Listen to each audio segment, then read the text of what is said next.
anna Muhammadan abduhu wa rasuluh la nabiyya ba'dah. Allahumma shalli wa sallim wa barik ala nabiyina Muhammad wa ala alihi wa ashabihi ajmain wa ba'd. Bapak-bapak, ibu-ibu, dimanapun Anda berada, yang dirahmati Allah SWT, pertama, puji syukur kita panjatkan kehadirat Allah SWT yang masih memberikan kesehatan, keimanan, kekuatan dalam kehidupan kita hingga hari ini. Mudah-mudahan pandemi ini segera berakhir dan kita segera bisa beraktivitas seperti sedia kala. Yang kedua, salawat dan salam semoga senantiasa tercurahkan kepada Nabi Agung Muhammad SAW beserta para keluarga, para sahabat, dan pengikutnya semua yang setia hingga akhir zaman. Bapak Ibu yang dirahmati Allah SWT,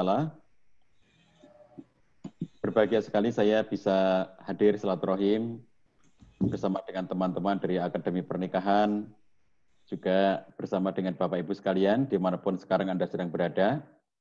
Di tengah-tengah kita sedang berada dalam suasana pandemi, tentu tidak boleh kita berhenti untuk belajar, berhenti untuk membenahi diri, berhenti untuk mengevaluasi. Justru ini seperti kesempatan yang Allah berikan kepada kita semuanya untuk memiliki lebih banyak waktu, memiliki lebih banyak kesempatan. Belajar, membenahi diri, melakukan evaluasi, supaya baik secara pribadi, masing-masing dari kita maupun secara kolektif keluarga kita semakin meningkat kondisi kita dari waktu ke waktu. Dan sarana pembelajaran yang disediakan oleh teman-teman dari Akademi Pernikahan ini akan menjadi sangat bermanfaat untuk kita semuanya, supaya kita terbimbing dan kita menjadi semakin baik dari waktu ke waktu. Baik Bapak Ibu yang dirahmati Allah SWT, tema yang disampaikan oleh panitia pada kesempatan kali ini terkait dengan kesejiwaan antara suami dan istri. Nah, saya akan ajak Bapak Ibu sekalian untuk memahami terlebih dahulu adanya ikatan-ikatan ya yang terjadi di dalam sebuah pernikahan. Ketika kita menikah, ini profil yang ikut saya tidak tahu satu persatu ya. Saya asumsikan mayoritasnya sudah menikah. Mungkin ada 1-2 yang belum menikah, tapi saya kira mayoritasnya sudah menikah karena tadi Akademi Pernikahan tujuannya untuk menguatkan keharmonisan keluarga bagi yang sudah menikah. Jadi ketika dulu kita menikah, Bapak Ibu sekalian, bagi yang sudah menikah, semenjak akad nikah itu terikrar, sudah mulai ada ikatan, ya. Sebelum akad nikah belum ada ikatannya. Makanya kalau dalam bahasa syariat, sebelum ada akad nikah itu belum halal. Setelah ada akad nikah itu halal. Akad itu adalah sebuah ikatan yang menghalalkan. Makanya para ulama mengatakan nikah anikahu akdun yuhillu likulin minaz zaujaini al istimta bisahibi. Jadi nikah itu adalah akad yang menghalalkan dua orang, laki dan perempuan itu, untuk saling istimta, bersenang-senang satu dengan yang lainnya. Sebelum akad nikah, berarti belum ada ikatan, maka belum boleh istimta, belum boleh senang-senang dengan segala macam bentuknya. Setelah nikah, akad nikah diucapkan, maka baru boleh istimta, bersenang-senang dengan segala macam bentuknya. Nah, jadi akad nikah yang secara waktu itu hanya berapa menit ya kita mengucapkannya, itu telah mengubah segala sesuatu sampai kemudian menimbulkan sejumlah ikatan. Nah, jadi pertama kali sebelum nanti kita bicara soal kesejiwaan, Bapak Ibu sekalian, saya ingin mengajak kita semuanya kembali melihat ya, karena insya Allah ini sesuatu yang sudah Bapak Ibu ketahui semuanya, tapi izinkan saya mengajak kesempatan pagi hari ini untuk kembali melakukan muhasabah, mengevaluasi diri, mengevaluasi kondisi keluarga kita, pasangan kita, ikatan-ikatan yang muncul akibat dari adanya akad nikah itu. Filenya sudah muncul, Araf? Oh ya, Ustaz, bisa Ustaz? Sambil dibetulkan ya. Baik Bapak Ibu sekalian, nanti Bapak Ibu yang berkenan untuk memiliki filenya, untuk diskusi kita pagi hari ini saya sudah siapkan 2 materi ya, 2 materi PowerPoint. Nanti dua-duanya boleh Bapak Ibu miliki, kalau mau silakan minta kepada teman-teman panitia Akademi Pernikahan, minta aja materinya ya, yang di-share pada pagi hari ini hanya materi satu, materi satunya lagi nanti untuk bacaan-bacaan sendiri di rumah silakan diminta kepada teman-teman Akademi Pernikahan. Baik, boleh diklik Rauf. Bapak Ibu sekalian, jadi kalau kita kembali ya tadi kepada mencoba mengerti tentang ikatan-ikatan apa. Oke, klik lagi. Next. Ikatan-ikatan apa yang terjadi dalam pernikahan itu ya. Paling tidak saya di sini menyebutkan ada 1, 2, 3, 4, 5, 6, 7, 8 ikatan ya setelah akad nikah itu. Pertama adalah ikatan legal formal. Yang dimaksud dengan ikatan legal formal itu adalah sebuah ikatan yang menyebabkan pernikahan itu menjadi sah. Legal formal itu yang menyebabkan menjadi sah. Sah secara agama dan sah secara negara. Misalnya legal formal itu terjadi karena terjadi pengucapan ijab qabul. Nah, ijab qabul itu legal formal. Seperti transaksi gitu ya, ijab qabul itu ikatan legal formal. Kemudian juga ketika kita melakukannya itu dengan KUA, maka berarti di situ ada ikatan legal formal yang berisi yang dibentuk, diwujudkan dalam buku atau akta nikah ya. Jadi kita punya buku nikah itu ikatan legal formal. Jadi Bapak Ibu sekalian, ikatan ini ikatan yang paling awal ya. Jadi munculnya ikatan-ikatan yang lainnya itu diawali oleh adanya ikatan legal formal ini, bahwa kita menikah itu karena ada ijab qabul. Tidak disebut sebagai menikah, walaupun ada pelaminan, walaupun ada pengantin laki-laki, ada pengantin perempuan, ada banyak tamu, ada saksi, tapi tidak ada ijab qabulnya. Jadi meskipun semeriah apapun ya, upacara digelar itu, tapi dalam upacara itu sama sekali tidak ada ijab qabulnya, padahal ada 2 orang disanding di situ, itu namanya bukan akad nikah. Jadi ijab qabul itulah yang mengawali segala sesuatu. Di situ ikatan legal formalnya. Ada ijab, ada qabul dengan segala persyaratannya dan segala perlengkapannya di situ ya. Seperti ada wali dari pihak perempuan, kemudian 2 orang saksi gitu ya. Kemudian ada mahar, kemudian ada petugas dari KUA gitu-gitu. Nah, ini ikatan legal formal. Nanti setelah selesai akad nikah itu, kita akan diberikan buku nikah yang biasanya nanti kalau orang di zaman sekarang prosesinya akan disusul dengan foto-foto kan untuk menunjukkan bahwa mereka itu sudah halal, sehingga di foto pengantin berdua sudah mulai bergandengan tangan, kemudian buku nikahnya ditunjukin gitu ya. Nah, ini kita mengenang peristiwa pada saat akad nikah terlebih dahulu pada waktu itu ya, sekian waktu yang lalu. Tetapi Bapak Ibu sekalian, kebahagiaan hidup berumah tangga, keberkahan hidup berumah tangga itu tidak semata-mata ditentukan oleh karena kita punya ikatan legal formal. Karena ini baru satu bagian. Jadi misalnya contohnya begini, ketika kita menikah lalu kemudian kita mengatakan apa bukti bahwa kita menikah? Bukti bahwa kita menikah kita adalah kita punya buku nikah. Ini ikatan legal formalnya. Sehingga kalau misalnya kita bepergian kemana-mana gitu ya, ada contoh misalnya hotel syariah misalnya gitu ya. Saya beberapa kali menginap di tempat-tempat yang namanya hotel syariah. Lalu di situ ada persyaratan dari pihak manajer hotel itu agar kalau kita datang itu berdua, laki perempuan itu harus menunjukkan buku nikah. Ya, jadi petugas hotel tidak akan tahu yang datang 2 orang itu sebagai suami istri apa bukan kalau tidak ada bukti legal formalnya. Ini yang secara umum dipahami. Bukti legal formalnya adalah buku nikah itu sendiri. Tapi orang tidak akan bahagia ya dalam pernikahannya kalau semata-mata yang dia ikatan yang mengikat mereka itu hanyalah ikatan legal formal. Ikatan legal formal ini sesuatu yang kita bisa berubah ya. Contohnya misalnya kayak begini. Orang membuat perjanjian ya, bisnis misalnya gitu. Atau perjanjian kerjasama tertentu. Dibawa ke notaris gitu, disahkan di depan notaris. Ini kan ikatan legal formal seperti ini. Nah, ikatan legal formal seperti ini memang berkonsekuensi hukum. Tetapi ikatan seperti ini itu juga bisa direvisi oleh perjanjian berikutnya. Misalnya kemudian mereka berdua mengatakan bahwa kami membatalkan.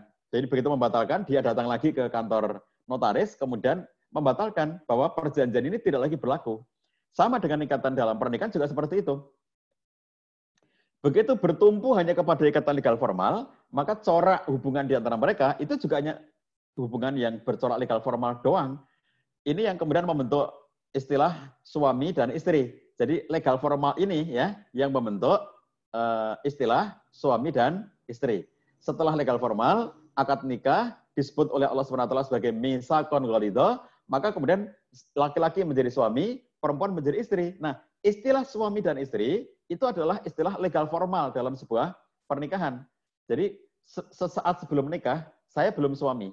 Tapi begitu saya sudah akad nikah, maka saya suami. Nah, jadi istilah suami dan istri itu adalah istilah legal formal.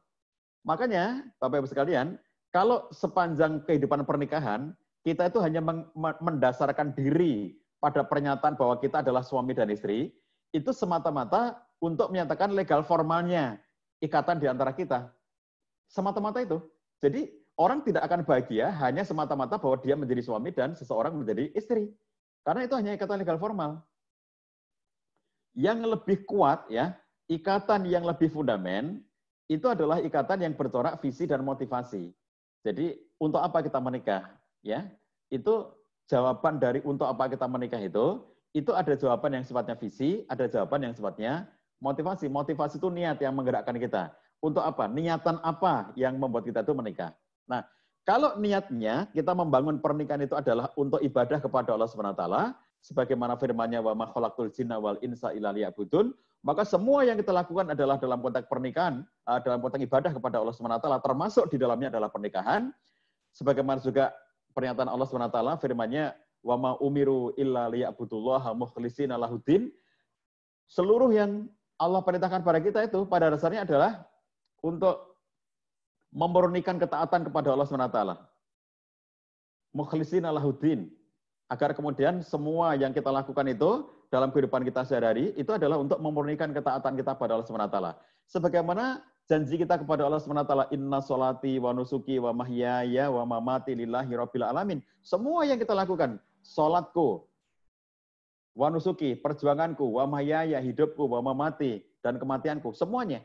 Jadi di dalam kehidupan wa mahyaya, dalam kehidupan itu ya, di situ ada pernikahan, di situ ada bekerja, ada berorganisasi, ada bermasyarakat, berbangsa, bernegara, bisnis, dan seterusnya. Ya.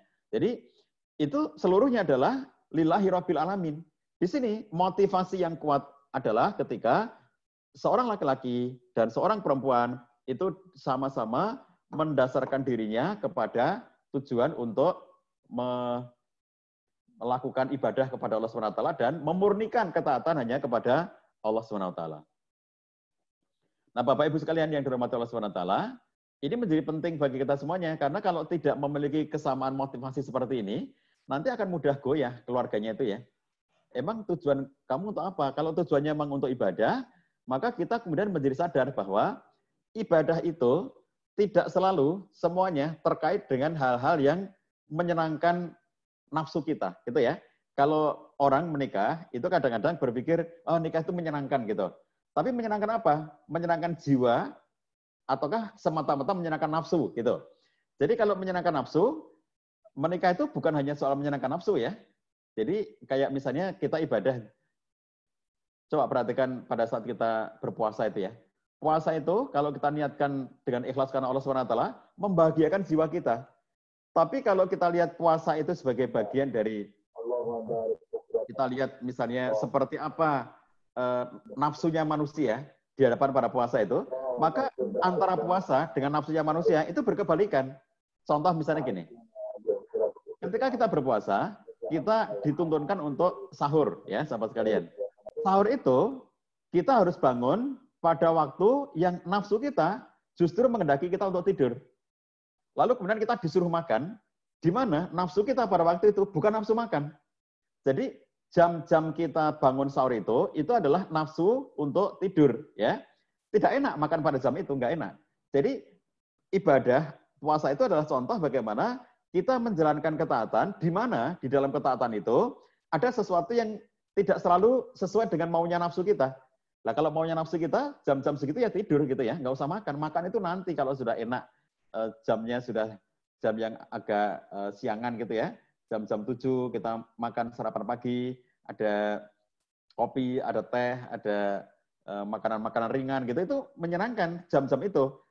Tapi begitu mata kita masih ngantuk, kemudian kita pengennya tidur dan bermalas-malasan, lalu harus bangun. Seperti itu namanya ibadah. Ibadah itu adalah ketaatan kepada Allah SWT, bukan soal suka atau tidak suka, bukan soal maunya kita atau bukan maunya kita. Tapi kita berlatih untuk menyesuaikan diri dengan maunya Allah SWT. Nah, dalam pernikahan juga begitu.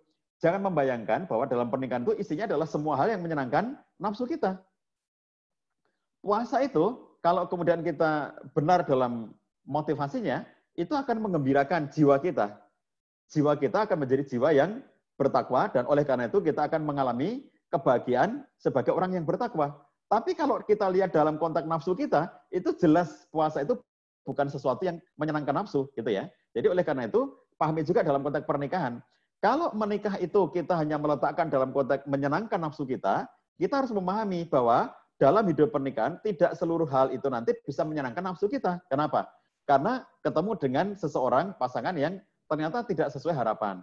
Ternyata suamiku tidak kayak harapanku. Ternyata istriku tidak sesuai dengan harapanku. Ada pasangan suami istri yang kemudian dia melakukan sebuah penyesalan. Dulu aku didekati oleh 20 orang laki-laki. 20 orang ini serius pengen meminangku, dan kemudian aku memilih salah satu dari 20 orang yang mendekati aku itu. Ternyata kok kayak begini. Andai saja aku dulu memilih yang itu, tentu nggak kayak begini. Andai aku dulu memilih yang itu, tentu nggak kayak begini. Nah, yang seperti ini, seseorang yang kemudian menyesali apa yang telah menjadi keputusannya. Kenapa aku dulu nikah sama kamu? Apakah kamu dulu mengguna-guna aku sehingga dulu aku tergila-gila dengan kamu? Itu sesuatu yang kemudian sudah terlambat ketika seseorang itu berada dalam situasi sudah menikah. Sebelum menikah, oke, timbang-timbang. Jadi dengan kamu apa tidak, timbang-timbang, apa motivasinya, apa visinya, mengapa menikah, gali itu. Karena itulah ikatan yang paling sakral, itulah ikatan yang sangat kokoh. Nah, dari visi dan motivasi itu, kemudian ada bagian lainnya yang juga menjadi ikatan, yaitu ikatan tujuan dan harapan. Kalau visi itu lebih ideal ya, visi itu sesuatu yang lebih besar, seperti ketika saya mengatakan, saya ingin masuk ke surganya Allah bersama dengan semua anggota keluarga saya. Rumah tangga saya adalah rumah tangga surga. Ingin mengajak semua anggota keluarga saya bersama-sama ke surga. Itu pernyataan tentang visi. Tapi kalau tujuan itu lebih rendah daripada visi. Tujuan itu sesuatu yang nanti akan tercapai dalam kurun waktu yang tidak terlalu panjang. Misalnya contohnya di antara tujuan menikah adalah untuk menciptakan perasaan sakinah, mawaddah, warahmah, kestabilan, rasa tenang, rasa tenteram gitu ya. Itu kalau dia menikah nanti dalam prosesnya akan muncul suasana itu. Kemudian tujuan menikah adalah untuk menghasilkan keturunan. Itu juga insya Allah kalau normal tidak ada gangguan apa-apa juga akan terjadi dalam waktu yang relatif cepat. Jadi kalau tujuan dan harapan itu sesuatu yang kita akan mencapainya, tetapi dalam pencapaian itu kurun waktunya tidak terlampau panjang. Kalau visi itu sesuatu yang sangat abstrak gitu ya. Saya ingin mendapatkan surga. Saya ingin mendapatkan keberkahan dari Allah SWT. Saya ingin mendapatkan ridho dari Allah SWT. Itu dalam pernyataan-pernyataan yang cenderung abstrak kalau visi itu ya. Tapi kalau tujuan itu lebih terukur, lebih definitif gitu. Punya anak itu kan dapat mudah dipahami. Oh, ini ada anaknya. Tapi kalau berkah itu kan sesuatu yang kita tidak bisa memastikan. Misalnya, apakah keluarga kita sekarang sudah berkah atau belum? Begitu. Itu kita tidak bisa dengan mudah untuk menyebut karena ada banyak faktor. Kalau rumah tangga kita sudah punya anak apa belum? Lah itu mudah banget kan? Rumah tangga kita itu kita sudah memiliki kecukupan ekonomi apa belum? Lah itu mudah banget kan?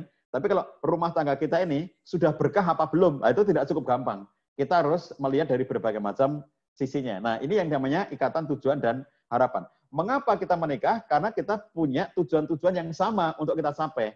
Mengapa kita menikah? Karena kita punya visi dan motivasi yang sama untuk kita capai, gitu ya. Kemudian ada ikatan-ikatan yang bersifat spiritual. Misalnya ikatan spiritual itu seperti ini. Antara suami dan istri, karena mereka itu sama-sama orang yang beriman kepada Allah SWT, sama-sama orang yang kemudian melaksanakan ibadah kepada Allah SWT, maka corak ikatan yang ada di antara mereka itu ada nilai-nilai spiritualitasnya, ya, ada nilai-nilai spiritualitasnya. Jadi begitu kemudian kita memiliki nilai spiritualitas yang tinggi, kita akan semakin dekat satu dengan yang lainnya. Jadi ikatan di antara kita bukan hanya ikatan material. Kalau ikatan material, aku mau nikah sama kamu, kata seorang perempuan, kalau kamu memberikan jatah bulanan untukku itu 20 juta sebulan. Kalau kamu ngasih ke aku 20 juta sebulan untuk nafkah bagi aku, maka aku mau nikah sama kamu. Itu namanya ikatan material. Dan kalau nanti suaminya suatu saat tidak bisa memberikan 20 juta sebulan kepada dirinya, maka ikatan material itu bisa berantakan. Kamu gagal, kamu nggak bisa ngasih 20 juta sebulan kepada aku, maka aku minta cerai dari kamu. Jadi itu ikatan yang hanya semata-mata material. Tapi ikatan antara suami istri itu, ikatan spiritual, para ulama menggambarkan dalam bentuk segitiga, ya. Segitiga. Jadi segitiganya ini, puncaknya ini adalah Allah SWT. Jadi di sini titiknya suami, di sini titiknya istri, lalu kemudian yang puncak di sini itu adalah titiknya Allah SWT. Dalam bentuk segitiga begini, itu para ulama ingin menggambarkan bahwa kalau suami dan istri itu jauh dari Allah, jadi posisinya di sini gitu, maka jarak di antara mereka juga jauh, gitu ya. Jadi kalau suami jauh dari Allah, istrinya juga jauh dari Allah, maka jarak di antara mereka berdua itu jauh. Tapi kalau mereka semakin dekat dengan Allah SWT, maka jarak di antara mereka berdua itu juga dekat. Jadi jarak spiritual, ya, jarak secara spiritual.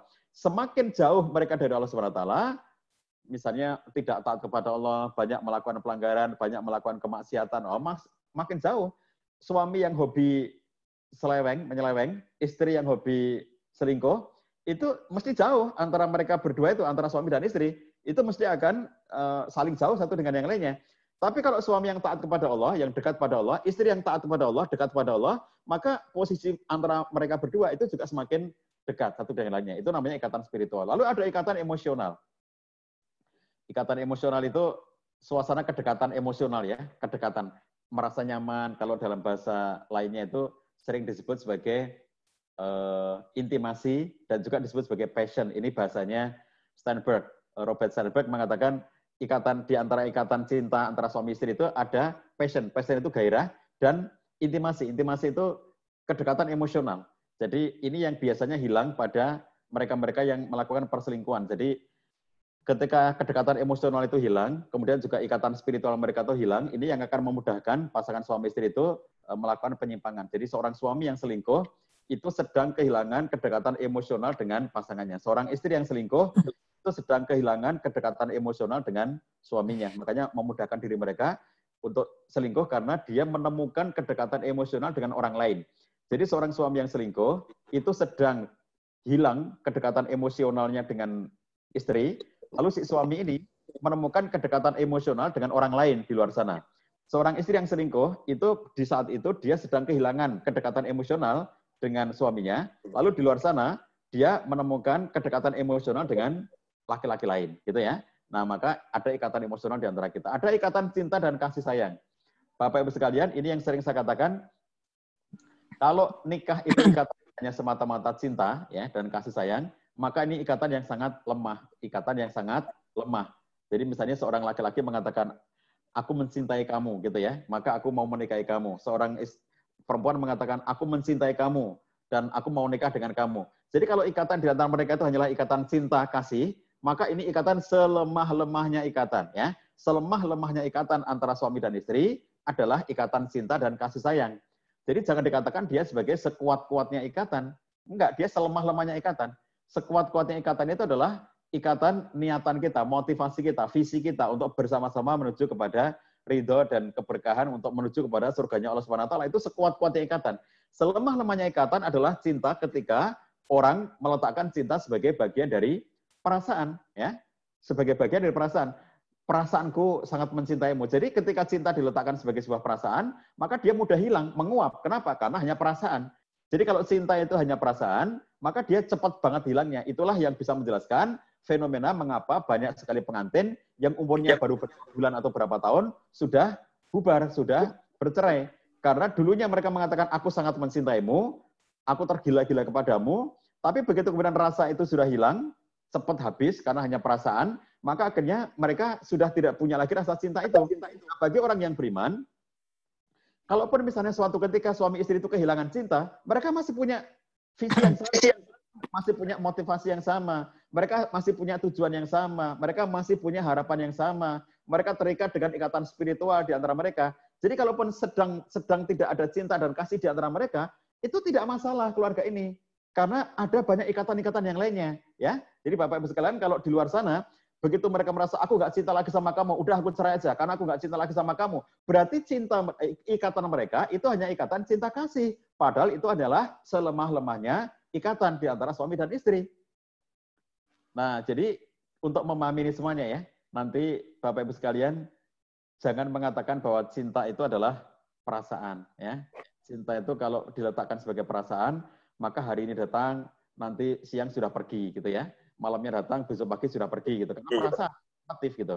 Maka jangan katakan cinta adalah perasaan. Sepanjang orang meletakkan cinta sebagai perasaan, lalu ikatan yang terjadi antara suami dan istri itu semata-mata ikatan cinta, maka itulah yang menyebabkan mereka cepat sekali berantemnya, cepat sekali kandasnya, cepat sekali bubarnya, cepat sekali ambiarnya dalam membangun hidup rumah tangga, karena meletakkan cinta semata-mata dalam perasaan, dan ikatan di antara mereka dibangun hanya dengan ikatan cinta semata-mata.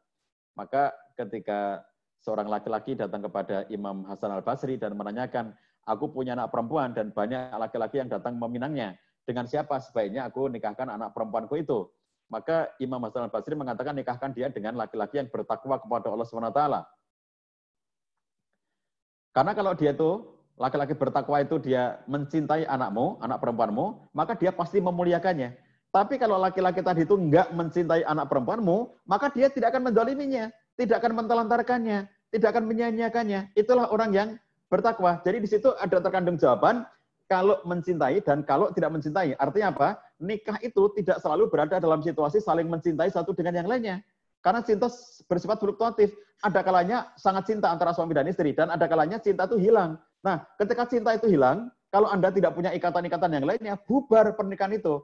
Tapi kalau kita sadar bahwa kita punya ikatan visi, kita punya ikatan motivasi, kita punya ikatan tujuan, kita punya ikatan harapan, kita punya ikatan spiritual, kita punya ikatan emosional. Sebelum segala satu tadi kita punya ikatan legal formal. Lah nggak cepat hilang seperti itu. Kenapa? Karena sangat banyak ikatan-ikatan yang ada di antara kita, gitu.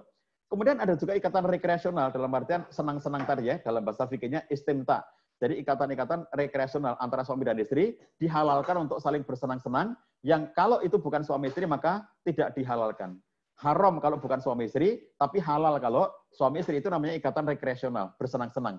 Nah kalau orang itu nikahnya semata-mata dengan ikatan rekreasional seperti ini, maka ya sepanjang mereka masih bisa bersenang-senang, mereka masih sebagai suami dan istri. Tapi begitu mereka sudah tidak lagi bisa menikmati kesenangan itu, aku sudah bosan dengan kamu, gitu. Kamu ternyata kayak gini, aku nggak senang lagi sama kamu. Nah, sudah selesai itu semuanya. Nah, jadi oleh karena itu, Bapak-Ibu sekalian, dari seluruh ikatan itu, kemudian ada ikatan yang bercorak lebih dalam, yaitu ikatan kesejiwaan. Ya, nah, inilah yang hendaknya terajut ya dari seluruhnya tadi itu. Inilah ikatan kesejiwaan. Apa itu kesejiwaan, Bapak-Ibu sekalian? Jadi ikatan kesejiwaan itu kalau fisik itu ya, ini sebadan atau setubuh itu satu fisik. Tapi kalau jiwa berarti menyatunya jiwa antara suami dan istri itu, meleburnya kejiwaan antara suami dan istri itu ya. Jadi suami dan istri itu kesejiwaan, meleburnya jiwa dari suami dan dari istri untuk kemudian mereka mendapatkan kebahagiaan dalam kehidupan berumah tangga itu. Nah, boleh diklik next. Bapak-Ibu sekalian, saya ingin mengajak kemudian kita bicara terus pada poin yang kedua ya. Next terus tentang memahami lapis-lapis kesejiwaan. Terus sampai poin kedua. Terus ya ini. Oke. Jadi Bapak-Ibu sekalian, saya ingin mengajak kita semuanya kemudian menghayati ya lapis-lapis makna kesejiwaan itu. Karena untuk mencapai kesejiwaan itu dia tidak terjadi dengan sendirinya, tetapi dia mengalami berbagai macam tahapan dan lapisan, gitu ya. Nah, tadi di awal saya sampaikan kepada Bapak Ibu sekalian bahwa kalau ikatan di antara suami dan istri itu adalah ikatan legal formal, ikatan yang terjadi adalah ikatan legal formal, maka sebutannya adalah suami dan istri. Itu untuk menyatakan bahwa mereka itu sah sebagai suami dan istri. Jadi begitu ikatannya legal formal, akad nikah terjadi, mereka punya buku nikah itu, maka seorang laki-laki namanya suami, seorang perempuan namanya istri, lalu ada ikatan di antara mereka sebagai suami dan istri. Nah, kalau ikatan kita itu sampai level kesejiwaan, Bapak Ibu sekalian, maka kita tidak lagi sebagai suami dan istri, tetapi kita sebagai sahabat. Coba perhatikan ya. Kita sebagai sahabat. Jadi kalau dalam teori yang dikembangkan oleh seorang ahli, dia konsultan pernikahan di Amerika, namanya John M. Gottman. John Gottman ini dia memiliki satu laboratorium ya di Amerika yang dia sebut sebagai laboratorium cinta gitu. Lalu kemudian dia menyatakan bahwa kalau setelah dia amati ya pasangan-pasangan suami istri itu sejak mereka masih pasangan muda sampai nanti mereka menjadi pasangan tua, maka dia punya kesimpulan yang sangat menarik. Gottman mengatakan tidak ada yang tersisa pada pasangan yang tua umurnya itu kecuali kualitas persahabatan di antara mereka. Coba perhatikan ya. Makin tua umur kita, makin tua umur pernikahan kita, makin tua umur biologis kita, maka yang membangun kenyamanan hubungan antara suami dan istri itu tidak lagi konteks yang bercorak legal formal. Tapi kesejiwaan, yaitu bagaimana suami dan istri itu sejiwa sampai menjadi sahabat satu dengan yang lainnya. Jadi kalau sekedar legal formal, maka aku istri dan aku suami, kamu suami dan aku istri, atau aku suami dan kamu istri, semata-mata istri dan suami, maka ini akan menjadi ikatan yang semata-mata coraknya adalah corak legal formal doang. Ya. Jadi itu hanya menandakan bahwa suami dan istri itu dia hanya terikat secara legal formal oleh akad nikah. Tapi kalau kemudian antara suami dan istri itu sudah mencapai level kesejiwaan, maka mereka menjadi sahabat satu dengan yang lainnya. Nah, jadi saya ajak Bapak Ibu sekalian untuk memahami lapis-lapisnya ini ya, untuk menuju kepada nantinya kesejiwaan yang sangat dalam. Satu ya, saya sampaikan di sini nanti Bapak Ibu kita bisa baca bareng-bareng ya. Aku mengerti kamu, kamu mengerti aku. Ini bab mengenali ya. Jadi lapis yang paling luar itu adalah lapis pengenalan. Aku ngerti kamu, kamu ngerti aku. Makin dalam pengertian kita, saling mengerti satu dengan yang lainnya, mereka akan bisa membentuk kesejiwaan yang semakin kuat ya satu dengan yang lainnya. Jadi babnya adalah bab bagaimana saling mengenal, saling mengerti, saling memahami. Kemudian berikutnya aku berubah untuk kamu. Ini sudah mulai ada tindakan ya. Sudah mulai ada tindakan. Jadi kalau yang pertama itu lapis pengetahuan, lapis ilmu, pengetahuan. Jadi mengerti, aku tahu gitu. Aku ngerti kamu, aku kenal kamu, aku memahami kamu. Ini lapis pengetahuan. Tapi ada orang tahu tapi nggak mau berubah. Aku ngerti kalau kamu itu begitu aku omongin kayak begini, kamu nanti tersinggung. Tahu itu. Tapi kalau orang tidak mau berubah, berarti ini tidak bersejiwa ya. Aku tahu apa yang menggembirakan kamu, aku tahu apa yang membahagiakan kamu. Kalau diikuti dengan berubah, kalau begitu aku akan lakukan ini ya. Aku akan lakukan ini karena ini yang menjadi kegembiraan kamu, gitu. Jadi namanya itu ada sisi perubahan ya.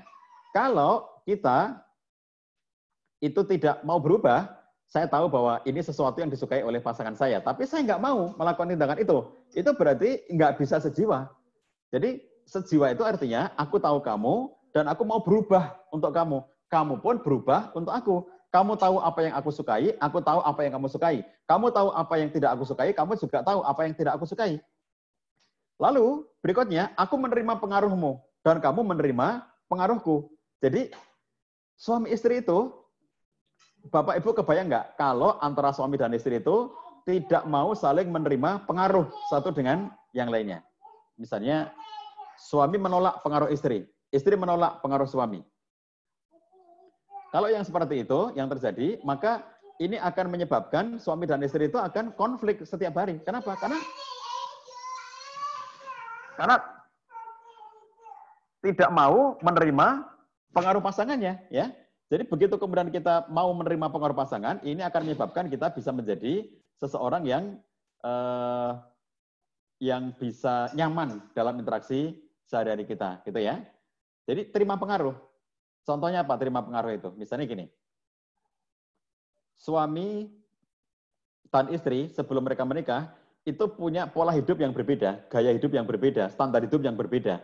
Maka mereka berdua harus saling menerima pengaruh satu dengan yang lainnya. Contohnya misalnya ada seorang suami yang tidak saking iritnya hidupnya, tidak pernah jajan keluar sama sekali.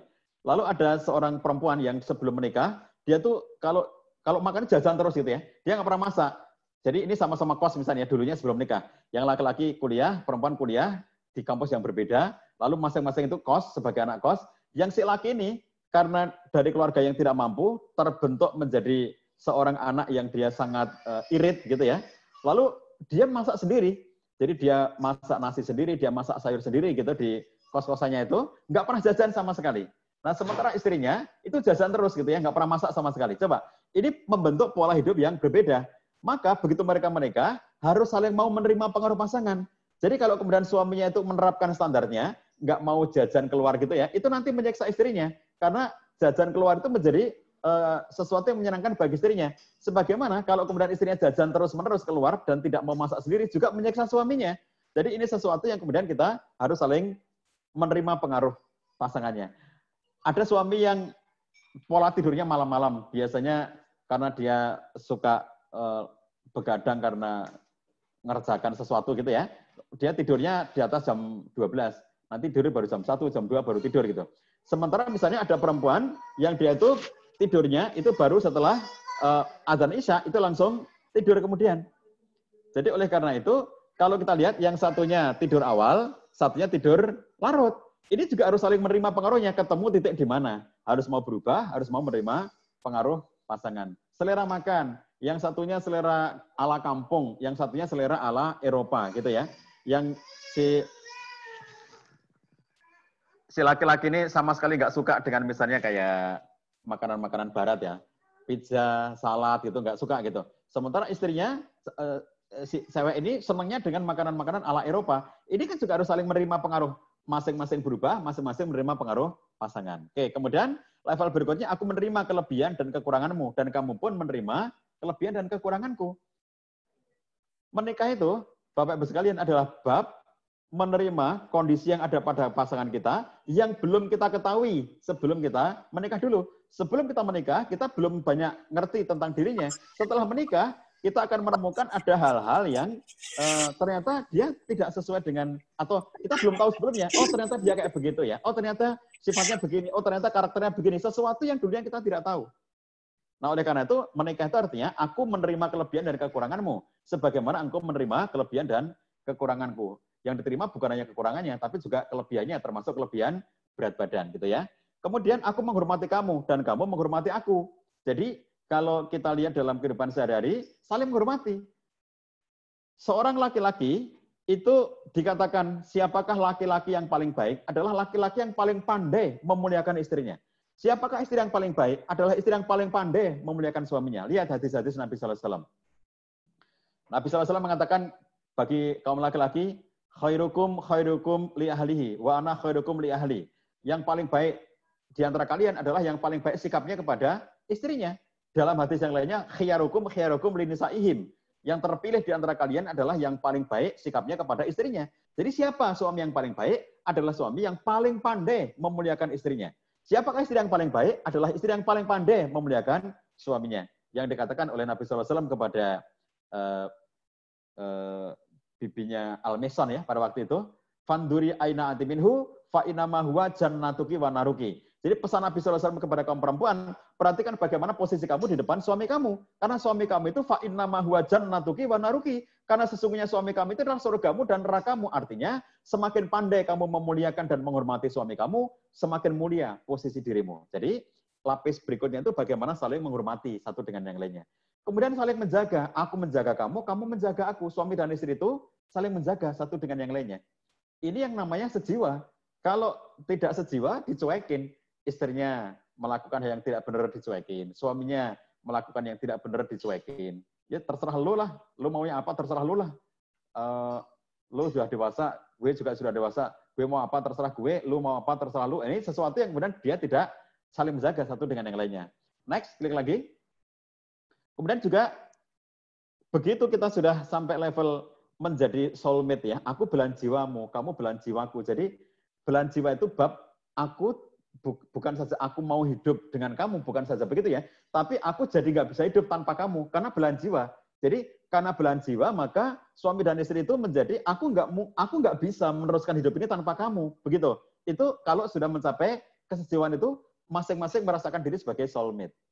Kemudian aku sahabat sejatimu dan kamu sahabat sejatiku. Aku dunia dan akhiratmu. Kamu juga dunia dan akhiratku. Itu menjadi sesuatu yang akhirnya menyatu ya secara kesejiwaan antara suami dan istri itu. Dimulai dari level lapis saling mengenali tadi sampai akhirnya mereka berada pada situasi di mana masing-masing menjadi sahabat sejati bagi yang lainnya. Dunia akhirat gitu ya.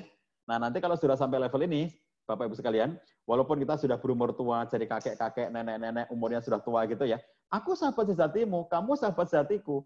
Jadi sahabat sejati itu apa? Siapa sahabat itu? Sahabat adalah seseorang yang kita tuh rela untuk betah berlama-lama, duduk bercengkrama dengannya. Sahabat adalah seseorang yang kita tuh rela menceritakan semua masalah-masalah diri kita hanya kepada dia.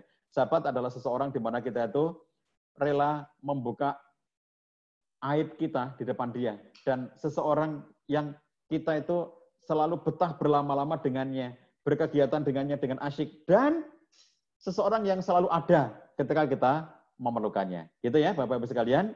Ini yang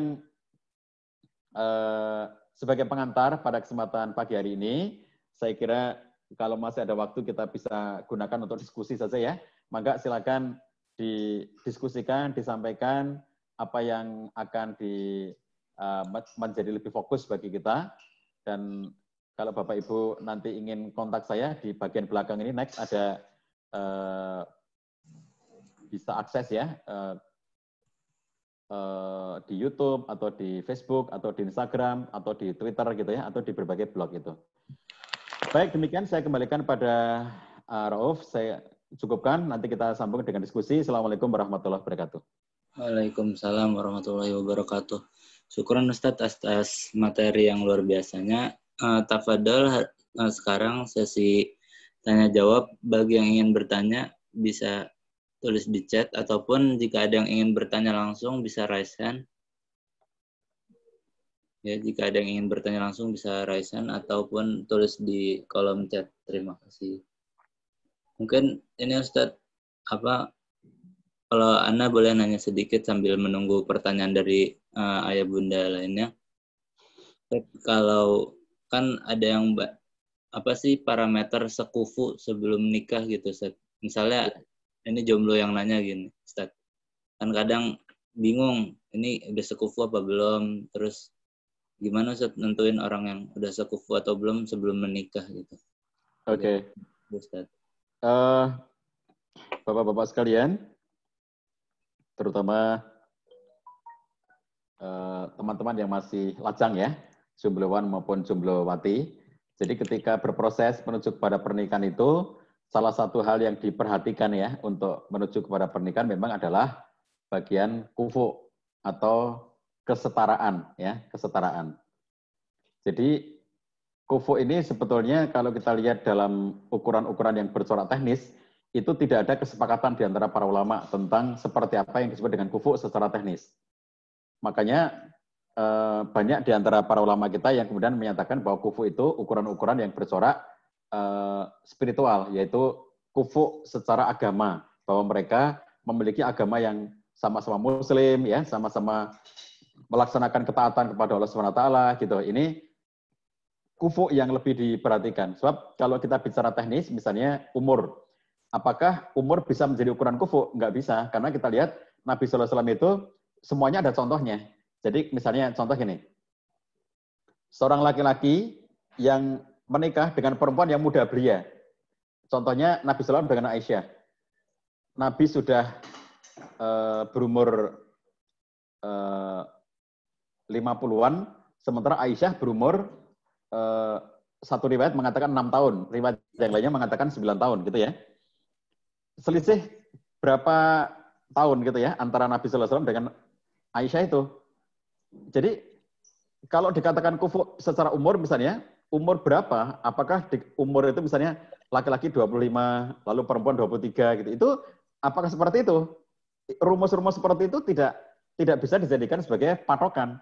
Karena kalau kita lihat di zaman Nabi SAW, Nabi pernah ada contoh di mana beliau menikah dengan perempuan yang lebih tua daripada dirinya.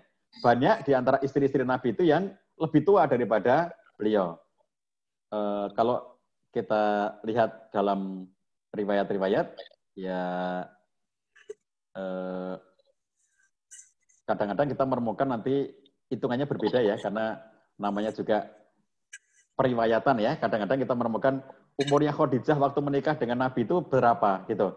Yang paling kita kenal itu adalah 40 tahun ya. Nabi SAW umurnya 25, lalu Khadijah waktu itu umur 40 tahun. Tapi sebagian ulama mengatakan bukan 40.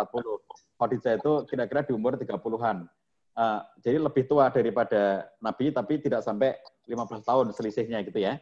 Nah, tapi ala kulli hal dari semua istri Nabi itu memberi contoh kepada kita bahwa laki-laki menikah dengan perempuan yang umurnya lebih tua, ada. Itu contoh Nabi SAW juga dengan beberapa istrinya. Lalu seorang laki-laki yang menikah dengan perempuan yang muda belia, ada contohnya gitu ya. Jadi kita nggak bisa untuk menjadikan umur sebagai bagian dari kufu.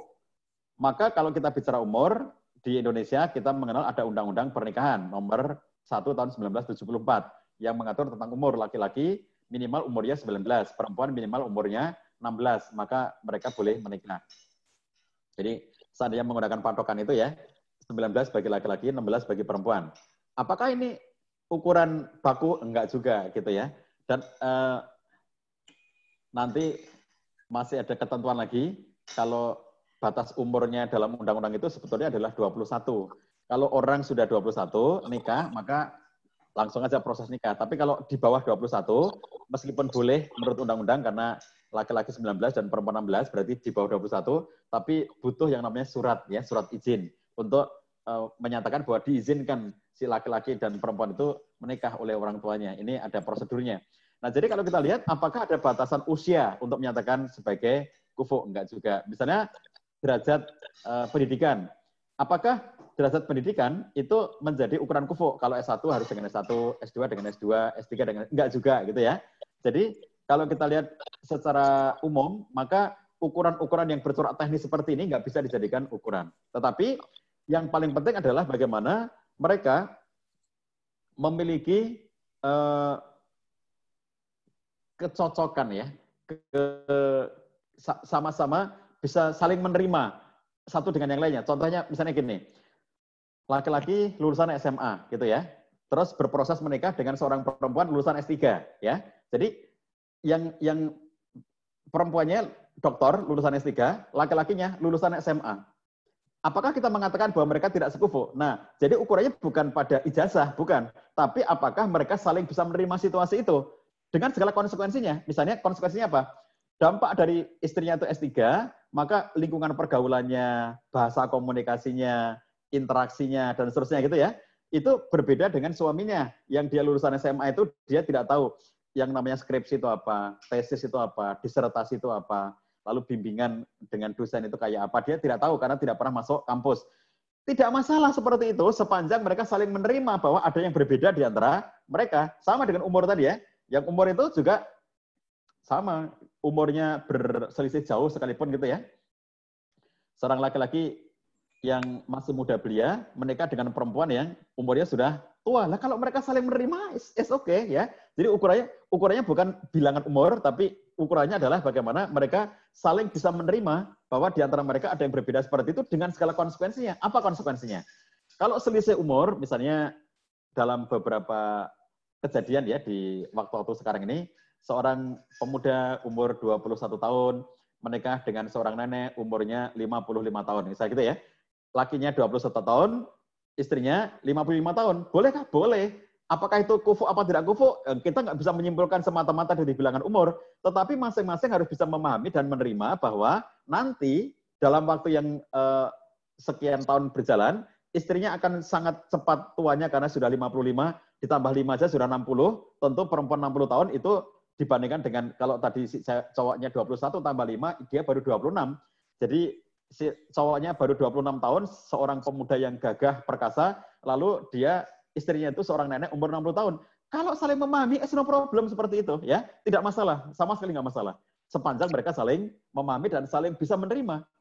Saya dalam kehidupan sehari-hari juga menemukan contoh gitu ya, pasangan suami istri yang bahkan saya tidak menyangka kalau itu adalah istrinya, karena saya kira dia malah kayak seumuran ibunya gitu ya. Tapi happy-happy aja sampai dengan akhir hayat mereka. Atau seorang laki-laki yang selisih jauh dengan istrinya dan ya baik-baik saja dalam hidup mereka gitu ya. Jadi saya kira yang paling penting, yang paling pokok adalah bagaimana kemudian mereka bisa hidup secara baik ya satu dengan yang lainnya. Begitu. Jadi yang paling pokok adalah kekufuan dalam konteks penilaian dalam konteks agama ya, sehingga itu akan menjadi fondasi. Kalau yang teknis itu saya kira memang sangat relatif. Yang paling penting mereka mengerti dan bisa saling menerima satu dengan yang lainnya atas perbedaan itu. Baik. Ustadz, ya. Alhamdulillah, syukron Ustadz atas jawabannya. Ustadz ada pertanyaannya cukup banyak, ada 3 sih insya Allah. Jadi ini Ustadz dari Mbak Nurul Latifah.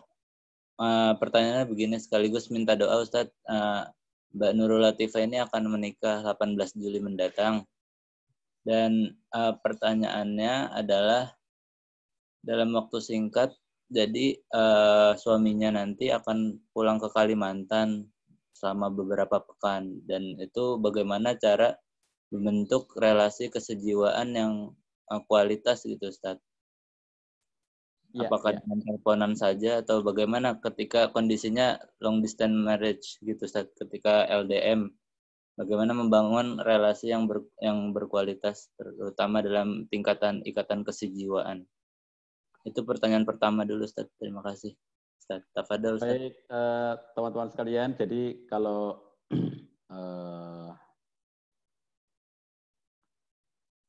menikah kemudian berpisah untuk satu alasan ya, karena mungkin tugas atau mungkin apa, sehingga terpaksa LDM atau LDR. Long distance relationship atau long distance marriage. Jadi begini, LDR atau LDM itu harus dipahami sebagai sebuah keterpaksaan ya. Mestinya tidak LDR dong, mestinya dia tidak LDM dong, namanya suami istri itu harusnya ngumpul dong gitu ya, bukan berpisah. Sebab kalau berpisah, maka nanti akan ada banyak sekali hal-hal yang tidak bisa didapatkan. Kewajiban-kewajiban yang tidak bisa ditunaikan akibat dari tidak berkumpul itu. Oleh karena itu, suami dan istri itu mestinya mereka itu bisa mengusahakan untuk bersama-sama. Nah, maka pertanyaan saya kepada Mbak yang bertanya tadi, saya tidak tahu kondisinya ya, karena tidak diceritakan detail. Makanya pertanyaan saya, mengapa tidak ikut ke Kalimantan gitu? Itu pertanyaan saya. Jadi kalau memang dia mau ke Kalimantan untuk satu urusan yang tidak hanya sehari 2 hari, mungkin cukup panjang, kenapa tidak ikut ke sana? Saya tidak tahu kondisinya ya, tentu punya alasan. Maka itu menjadi penting untuk dijawab. Mestinya istri mengikuti suami gitu. Jadi suami ke Kalimantan, lalu sepanjang tidak ada halangan syar'i, maka dia ikut kepada suaminya itu. Nah, ketika ternyata ada situasi yang tidak memungkinkan, mungkin karena masih kuliah atau si istri ini karena juga kerja, sama-sama kerja gitu ya. Istrinya kerja di satu kota, suaminya kerja di kota yang lainnya, sehingga memang ya itu berarti memang ada reason, ada alasan. Tapi harus dipahami bahwa itu punya konsekuensi. Apa konsekuensinya? Konsekuensi dari hubungan jarak jauh adalah mereka akan kehilangan kesempatan emas di masa-masa romantic love-nya itu untuk bersenang-senang satu dengan yang lainnya. Dan itu kesempatan yang sangat mahal, karena umur kita tuh pendek banget pada dasarnya ya. Kita itu kesempatan untuk bisa menikmati romantic love itu bagi pasangan pengantin baru ya, itu kisaran waktunya itu ya, ada yang cuma setahun, ada yang bisa sampai 3 tahun, ada yang berhasil mempertahankan sampai 5 tahun. Jadi kalau sudah bisa sampai 3 tahun itu udah bagus banget. Kalau nanti bisa sampai 5 tahun, bagus ya. Tapi banyak yang itu hanya bisa bertahan sampai dengan 1 tahun. Jadi romantic love itu adalah suasana bulan madunya suami istri yang rata-rata itu kisarannya antara setahun atau 3 tahun atau 5 tahun. Jadi kalau 5 tahun itu sudah hebat, sudah pol ya. Bisa mempertahankan situasi itu sampai 5 tahun. Nah kalau ada pihak pasangan yang mereka itu menikmati romantic love-nya itu hanya mampu bertahan setahun, coba. Itu kan masa paling indah tuh untuk dinikmati romantic love itu. Kalau romantic love malah berpisah, lalu pisahnya sampai setahun, lah berarti hilang itu kesempatannya untuk menikmati kebersamaan itu, gitu ya. Nah jadi ketika sudah memutuskan untuk menikah dalam situasi kayak begitu, harus disadari sepenuhnya bahwa itu konsekuensi yang harus ditanggung. Tidak boleh nanti nyesel, nggak boleh nanti misalnya menyalahkan gitu, tidak boleh karena sudah ngerti dari awalnya bahwa nanti akan pisah ya secara tempat tinggal gitu. Yang bisa dilakukan adalah melakukan antisipasi. Ada tulisan saya tentang 10 tips LDR ya, silakan dibaca Mbak ya di Kompasiana. 10 tips untuk LDR. Nomor satunya adalah memahami bahwa LDR adalah keterpaksaan. Nomor 2, harus ada batas masa sampai kapan keterpisahan itu. Nggak boleh, nggak ada batas masa. Sampai kapan kita pisah? Nggak ngerti, nggak boleh, harus ngerti. Sampai kapan gitu ya, harus ada batas masanya. Kemudian harus tetap nyambung komunikasinya sepanjang masa keterpisahan itu. Misalnya dengan telepon atau dengan chatting atau apapun, ya, tapi harus nyambung terus-menerus. Yang keempat, harus ada upaya bertemu di masa-masa perpisahan itu. Misalnya, kalau pisahnya berapa tahun? Oh, karena lagi mau S2, 2 tahun. Selama 2 tahun itu harus dibuat waktu ketemu. Selama 2 tahun nanti akan bertemu berapa kali, atau berapa bulan sekali untuk bisa ketemu, misalnya gitu. Tetap harus ada seperti itu. Dan seterusnya ya, ada 10 tips yang saya tulis di Kompasiana, bagaimana menghadapi LDR. Tapi yang jelas harus dipahami itu adalah keterpaksaan. Jangan sampai itu dinikmati sebagai hal yang seharusnya, tapi dipahami sebagai hal yang terpaksa untuk dilakukannya karena memang ada situasi yang tidak bisa diatasi. Begitu. Silakan, masih ada yang lain? Ada Ustadz, ini 2 pertanyaan langsung. Jadi bagaimana Ustadz ketika nikahnya udah 15 tahun tapi belum merasa belum sejiwa Ustadz, apakah harus ada yang dievaluasi? Dan jika ada yang dievaluasi, bentuk apa saja Ustadz ketika belum merasa sejiwa sudah 15 tahun? Kemudian ini ada juga yang sudah 15 tahun menikah Ustadz, tapi belum dikaruniakan keturunan. Dan suaminya bilang pesimis gitu, dan udah nikah lagi aja gitu. Apa itu terhitung talak atau bagaimana Ustadz? Mohon pencerahannya. Baik, teman-teman sekalian. 15 tahun belum mencapai kesejiwaan, karena memang proses menuju kepada kesejiwaan itu berbeda-beda ya, sangat beragam. Satu orang dengan orang lainnya berbeda dalam kecepatannya, berbeda dalam tingkatnya, itu berbeda-beda semuanya. Ada yang bisa cepat, ada yang lambat. Nah, bagi yang cepat itu dalam waktu yang singkat ya, misalnya singkat itu berapa? Mungkin 3 tahun, mungkin 5 tahun. Saya suka memberikan batasan waktu itu 3 tahun ya, sahabat sekalian, 3 tahun. Jadi kalau pengantin baru ini nanti teman-teman sekalian yang tadi sudah mengatakan diantaranya ada yang menikah tanggal berapa tadi, 18 Juli ya. Kita doakan mudah-mudahan menjadi keluarga yang sakinah mawaddah warahmah, mudah-mudahan menjadi keluarga yang penuh berkah gitu ya, yang akan segera menikah ini. Nah, perlu diketahui nanti setelah menikah itu, coba berikan batasan waktu pertama kali itu 3 tahun. Untuk apa 3 tahun itu? Untuk kalau tadi lapis-lapis kesejiwaan yang pertama tadi adalah saling mengenali ya, yang saya sampaikan di materi tadi ya. Nomor 1 itu aku ngerti kamu dan kamu ngerti aku. Itu membentuk lapis pengetahuan, pengenalan kepada pasangan itu, kita upayakan dalam waktu kira-kira 3 tahun dalam kehidupan itu. Saling mengenal dengan baik, kenali dengan baik, supaya kemudian satu dengan yang lainnya benar-benar bisa mengerti, benar-benar bisa memahami satu dengan yang lainnya itu. Nanti setelah 3 tahun, maka harus sudah banyak hasil pengenalannya itu ya. 3 tahun itu harus sudah sangat banyak pengenalannya itu. Misalnya contoh pengenalan karakter, kepribadian, kebiasaan gitu. Terus ada upaya adaptasi tadi. Kalau Bapak Ibu baca di slide yang saya sampaikan tadi ya, setelah lapis pengenalan itu kemudian berubah, aku berubah untuk kamu, kamu berubah untuk aku. Aku menerima pengaruh kamu, kamu menerima pengaruh aku, dan begitu seterusnya. Jadi mulai ada proses perubahan. Nah, tadi kalau dikatakan 15 tahun ya, belum mencapai kesejiwaan itu, adakah yang harus dievaluasi? Ya, diantaranya itu yang dievaluasi ya. Apakah kita sudah saling mengerti satu dengan lainnya? Sedalam apa kita mengenali pasangan kita? Yang kedua, apakah kita sudah saling mau berubah satu dengan yang lainnya? Yang ketiganya, apakah kita mau menerima pengaruh pasangan kita? Dan seterusnya ya, sampai nanti kita bisa menjadi sejiwa itu, bagian-bagian itu yang harus kita evaluasi. Jadi, kalau memang realitasnya belum sejiwa sampai dengan 15 tahun, ya oke, itu sesuatu yang harus dilalui gitu ya. Karena saya juga menemukan bahwa misalnya ada orang-orang yang setelah 10 tahun dia baru bisa merasakan kenyamanan hubungan dengan pasangan. Setelah 20 tahun dia baru merasakan aku betul-betul mencintai pasangan. Saya ketemu dengan sepasang suami istri yang dalam sepanjang penggal kehidupan terbesarnya itu selalu diwarnai dengan berantem, konflik. Suatu ketika saya datang ke kota mereka di luar Jawa sana ya, saya pas diundang untuk satu pelatihan di sana sebelum pandemi, lalu mereka ikut berdua. Tentu saja saya juga tidak tahu kondisi masing-masing peserta itu ya, saya tidak tahu situasi kehidupan mereka, tapi saya seringkali menjadi tahu setelah kemudian selesai pelatihan dan mereka kemudian menjapri saya, menyampaikan situasinya gitu. Saya jadi tahu ada perubahan ya yang mereka dapatkan setelah mengikuti pelatihan itu. Misalnya begini,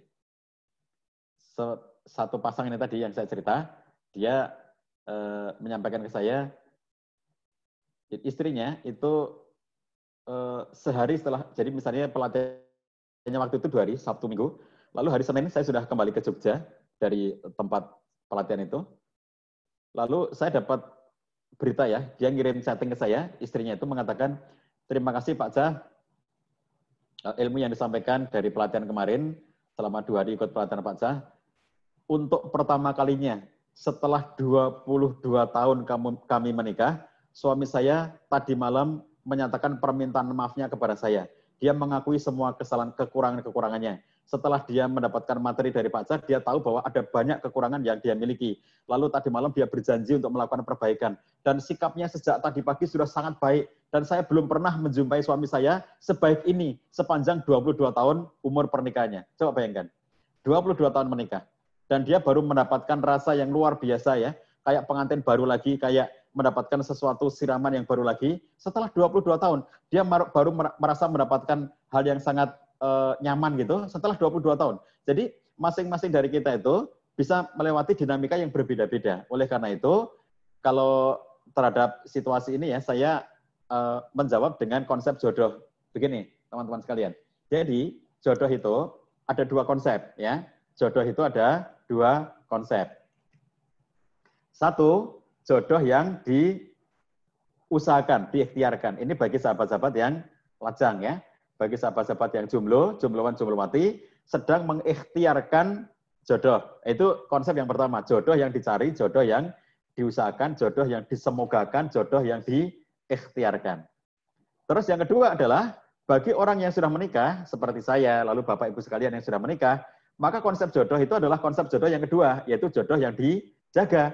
Bagaimana caranya agar istri saya ini tetap menjadi jodoh saya sampai di surganya Allah SWT nanti? Bagaimana agar suami ibu-ibu sekalian yang sekarang ini menjadi suaminya, itu dijaga agar tetap menjadi jodohnya sampai di surganya Allah nanti. Gitu ya. Jadi ini babnya adalah bagaimana kita bisa saling menjaga satu dengan yang lainnya. Menjaga agar jodoh ini betul-betul terjaga. Artinya, jangan merasa bahwa kita menikah sudah sekian lama dan kayaknya kita bukan jodoh deh. Bukan begitu itu. Tapi bagaimana upaya-upaya kita untuk terus-menerus melakukan perbaikan-perbaikan supaya dia tetap menjadi jodoh kita sampai surganya Allah SWT nanti gitu ya. Jadi jodoh ada 2 ya sahabat sekalian. Jodoh yang diikhtiarkan dan jodoh yang dijaga. Jodoh yang diikhtiarkan artinya kita belum tahu dia siapa karena ini belum menikah. Sedangkan jodoh yang dijaga adalah kita sudah tahu, ini istriku, ini suamiku. Dan kita harus menjaga agar dia tetap menjadi jodoh kita sampai di surganya Allah SWT nanti. Nah, maka bagi ibu yang tadi bertanya sudah 15 tahun, merasa belum menemukan chemistry, it's okay. Ya, itu proses yang harus dilewati. Teruslah menggali dari sejak awal tadi itu ya, bagaimana pengenalannya, bagaimana kesediaannya untuk berubah satu dengan yang lainnya, bagaimana kesiapan untuk menerima pengaruh dari pasangan. Bisa jadi ego kita yang masih tinggi satu dengan yang lainnya. Ego suami yang tinggi tidak mau berubah, ego suami yang tinggi tidak mau menerima pengaruh istri, atau ego istri yang tinggi tidak mau berubah dan tidak mau menerima pengaruh dari suami, dan begitu seterusnya. Kalau ego masih sangat tinggi, tidak akan berubah, tidak akan adaptasi, sehingga satu dengan yang lainnya saling terhalangi. Ada hijab atau ada barrier di antara mereka. Nah, itu yang harus dibongkar terlebih dahulu. Baik. Terus yang 15 tahun belum punya anak, memang salah satu tujuan menikah itu adalah punya anak. Itu salah satu tujuan ya. Makanya ketika 15 tahun tidak punya anak ini, itu ya tentu harus tetap ada ikhtiarnya, dan keajaiban itu selalu ada ya. Allah SWT itu punya keajaiban-keajaiban yang bisa diberikan kepada siapapun gitu. Misalnya pasangan suami istri yang sudah berumur, tapi menurut teori ya, kalau ini 15 tahun itu berarti umur berapa? Misalnya menikahnya umur 25, berarti kalau 15 tahun berarti sudah 40 tahun ya. Yang laki-lakinya misalnya, atau yang perempuannya juga. Ini kan kalau kita lihat pada umur-umur segitu, dinyatakan secara ilmu kesehatan itu sudah berisiko. Tapi kita juga ngelihat, ada banyak perempuan yang umurnya sudah di atas 40 dan punya anak gitu ya. Nah ini usaha spiritual maupun usaha fisik. Usaha spiritual itu misalnya seperti yang disarankan oleh Imam Hasan al-Basri ketika ada orang datang kepada beliau dan bertanya, kami sudah menikah dan sudah lama menikahnya belum punya anak. Maka jawaban beliau adalah perbanyak istighfar ya. Jadi istighfar ini adalah kunci bagi banyak persoalan kehidupan. Salah satunya adalah ketika tidak punya anak, maka kalau ingin punya anak bagi suami istri, maka perbanyak istighfar. Karena ayatnya, Fakultu stakfiru robbakum innahu kana ghafara. Yursilis sama alaikum midororo wa yumdidkum bi amwal wal banin. Itu ya dalilnya. Jadi mengapa istighfar? Karena dengan istighfar itu wa yumdidkum bi amwalin wa banin.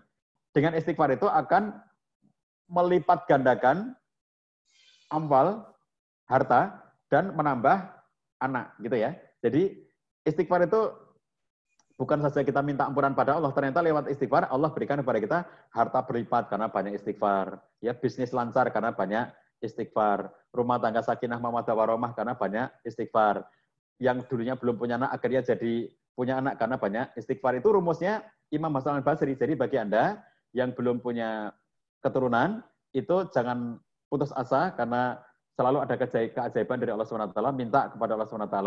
Banyak ya pasangan-pasangan yang setelah menikah 10 tahun, 15 tahun, bahkan ada yang 20 tahun baru punya anak itu ada. Termasuk cara-cara yang misalnya kayak bayi tabung itu ya. Itu juga sesuatu yang bisa diupayakan. Saya beberapa tahun lalu mendampingi satu keluarga yang akhirnya mereka memilih untuk dengan model bayi tabung itu. Jadi memang ada tingkat keberhasilan dan kegagalannya, cuma mereka bersepakat, oke, kita tempuh bayi tabung, dan berhasil ya. Sampai dengan 2 anak itu, dua-duanya dari hasil bayi tabung gitu. Nah baik, jadi Bapak-Ibu sekalian, ini tentu harus diusahakan terlebih dahulu ya. Namanya usaha itu kita tidak boleh berputus asa, spiritual maupun fisik. Usaha jasad, usaha manusiawi, dan usaha spiritual mendekatkan diri pada Allah SWT. Dan tentu kita doakan bersama-sama ya, sahabat sekalian, kita doakan bagi yang belum punya anak, belum punya momongan, mudah-mudahan Allah berikan momongan, Allah berikan kekuatan untuk dia bisa mendapatkan anak dari hasil pernikahan mereka. Demikian. Masih ada yang lain enggak? Ada Ustaz, yang tadi ada pertanyaan yang belum terjawab. Keluhan suami bilang nikah aja lagi, itu jatuh talak atau bukan, Ustaz? Oh, itu yang ngomong suaminya ya. Jadi mungkin ini kemungkinan ya, kalau saya menduga dari konteksnya itu kemungkinan setelah pemeriksaan mungkin suaminya yang ada persoalan ya, kemungkinan ya, sehingga dia bilang kira-kira begini, kalau kamu nikah dengan aku itu berarti kamu nggak akan punya anak karena yang ada masalah pada diriku, kira-kira begitu lah ya saya menduganya, sehingga dia bilang sama istrinya, udahlah kamu nikah. Sebab kalau yang masalah istrinya mestinya tidak akan begitu, kan ada yang dalam konteks hubungan suami istri itu ada yang tidak subur istrinya, ada yang tidak subur suaminya dengan berbagai macam kondisi itu ya. Jadi kemungkinan yang terjadi adalah si suami yang ada satu kondisi tertentu sehingga secara medis dinyatakan sulit punya anak atau malah tidak bisa punya anak misalnya ya. Tapi sekali lagi saya katakan jangan putus asa, tetap harus usaha spiritual maupun fisik. Adapun tentang ucapan seperti itu tentu tidak bisa dimaknai sebagai cerai ya, jauh ya dari perceraian karena tidak ada kata-kata yang menunjukkan perceraian. Kalau memang seperti ini, apa kamu nikah lagi aja, itu kan cuma pernyataan ya. Tidak ada, sama sekali tidak bisa diterjemahkan sebagai aku menceraikan kamu, nggak ada ya. Itu kan hanya, bahkan termasuk ketika omongan seperti ini, ketika seorang laki-laki mengatakan, kalau kayak begini terus, apa sebaiknya kita cerai aja ya. Lah itu kata-kata begitu juga bukan cerai, itu kan cuma ngomong ya. Itu kan minta pertimbangan. Bagaimana ketimbang kamu nanti seumur hidup kamu nggak punya anak, bagaimana kalau kita bercerai saja, misalnya begitu. Sehingga kamu bisa menikah dengan laki-laki lain, dan akhirnya kemudian kamu bisa mendapatkan anak dari situ. Nah, tentu kalau seandainya itu ditanyakan kepada saya, ya, kalau itu ditanyakan kepada saya tidak akan mengatakan bahwa, oh ya bercerai saja, tidak akan begitu. Jadi saya pasti akan mengatakan, di ruang konseling itu, saya ketemu dengan yang begitu-begitu, pasti saya sampaikan kepada mereka, usaha dulu, lakukan yang terbaik, semua prosedur kesehatan ditempuh, apa saran dokter sampai ke level pengobatan-pengobatan tradisional. Lakukan semuanya. Medis ditempuh, kemudian usaha-usaha spiritual juga ditempuh, lalu alternatif-alternatif ya, sepanjang pengobatan alternatifnya itu tidak melanggar syariat ya, karena kalau pakai hal-hal yang nanti bercorak klinik itu bisa melanggar syariat, maka sepanjang usaha alternatifnya itu adalah sesuatu yang masuk akal dalam artian ada yang bisa dipahami secara logika medik gitu ya, maka silakan lakukan. Jadi semua ditempuh dulu begitu. Ya. Baik, masih ada yang lain? Masih ada Ustadz, ini 2 pertanyaan singkat aja Ustadz. Jadi ada yang bertanya Ustadz, bagaimana hubungan yang terjalin ketika sudah pacaran lama sebelum menikah? Apakah bisa menabung ikatan emosional dan kesejiwaan? Kemudian pertanyaan yang kedua dari orang yang sama, di buku Wonderful Couple ada 5 tahap fase pernikahan Ustadz yang dirasakan setiap pasangan. Apakah fase-fase tersebut ada jangkauan waktunya seperti kata orang 2 tahun pertama apa gitu Ustadz? Jadi ada 2 pertanyaan singkat Ustadz.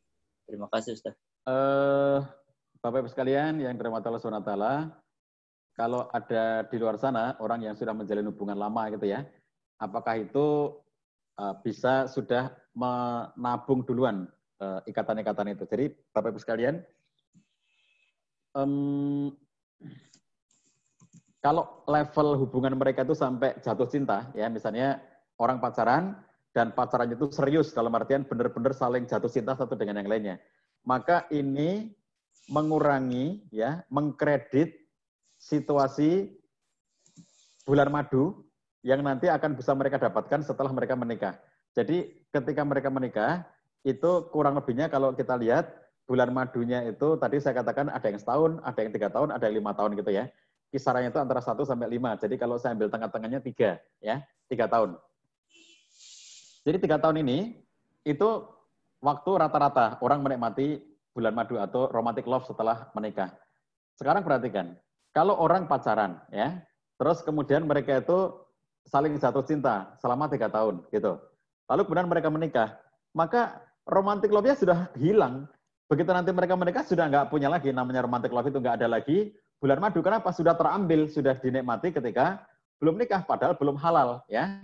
Jadi kalau kenapa menikah itu Bapak Ibu sekalian bagi yang sudah punya putra putri mengarahkan putra putrinya untuk tidak pacaran itu karena kalau dalam tinjauan agama tentu karena pacaran itu tidak sesuai dengan ajaran agama.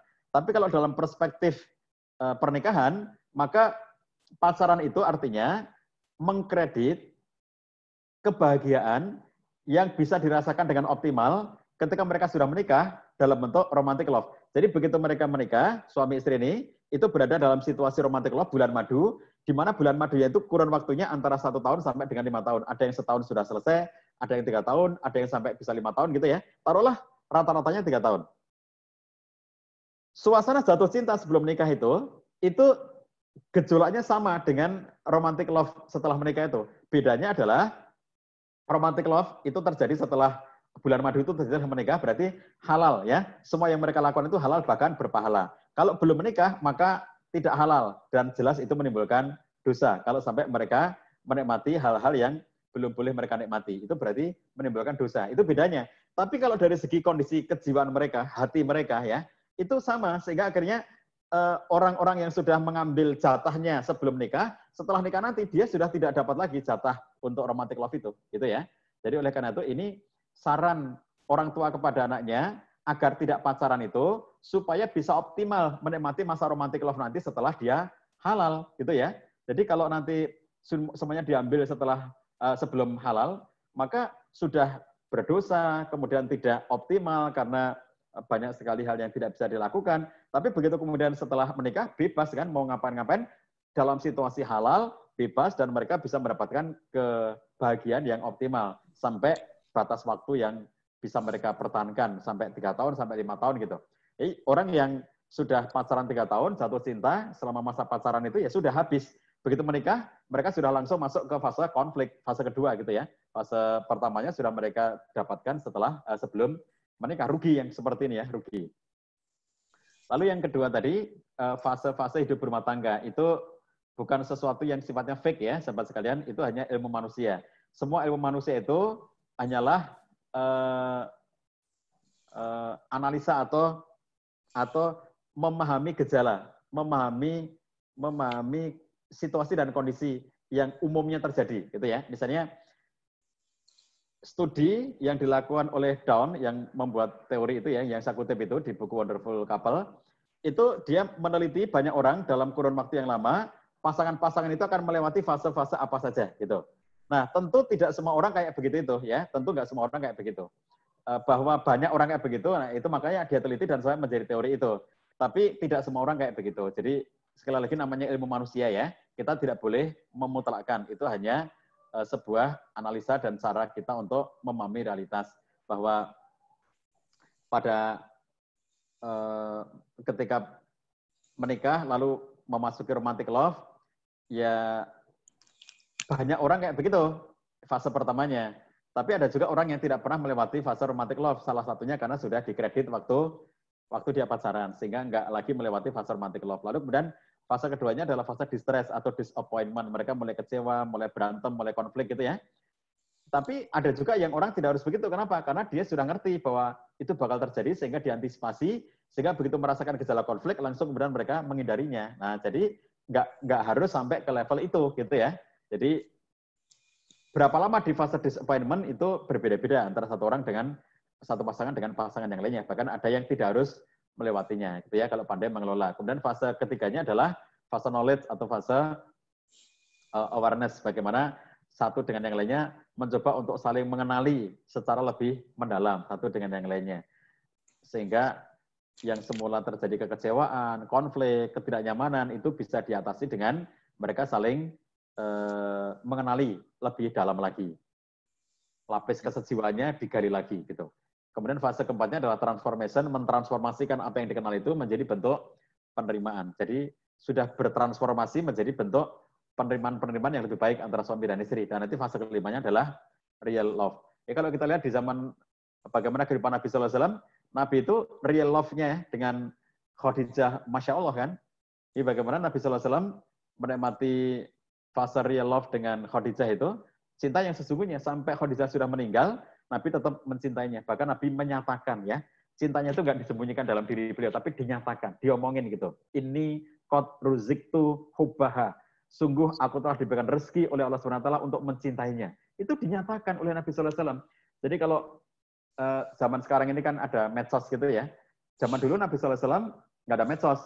Tapi dengan sabdanya Nabi SAW, beliau menyatakan itu dan para sahabat mengingatnya, sampai kemudian para sahabat itu mengabadikan hadis itu sampai kepada kita, ya. Itu artinya ungkapan Nabi SAW tentang kecintaannya kepada Khadijah itu tersebar sampai ke seluruh umatnya sampai akhir zaman nanti.